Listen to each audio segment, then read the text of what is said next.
In today's video, I'm going to teach you how to set up notifications in Calendly. We'll walk through creating an event and turning on the right notifications so attendees get timely updates and you stay organized. Start by opening Calendly and going to your scheduling area. Select Create, then choose Event Types. This opens the editor where you'll define what people book with you. Give your meeting a clear, descriptive name and set the duration so invitees know how much time to expect. Next, choose the location. You can select a video option, a phone call, or a physical address. Make sure the location matches the type of meeting you're offering to avoid confusion. Now set your availability. This determines when people can book. If you've got specific hours or buffer times, add those here so bookings fit your schedule. If you accept paid bookings, choose payment and connect the appropriate option. Then review the host section to confirm who's hosting the event and that the correct calendar is associated. From here, click More Options to reveal additional settings. Choose Notifications and Workflows to configure how Calendly keeps everyone informed.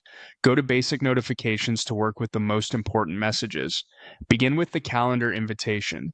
Turn this on so attendees receive an actual calendar event with the title, time, location, and conferencing details. This helps place the meeting directly on their calendars and reduces no-shows. Next, set up email reminders. Choose when they should go out, commonly a day before and again an hour before, and tailor the message to include anything guests need, like prep notes or a brief agenda.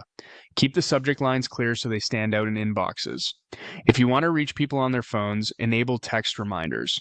Pick a reasonable cadence, often the day of and 10 to 15 minutes prior, so it's helpful without being excessive. Keep texts short and focused on the essentials: when, where, and how to join. After the meeting, use an email follow-up.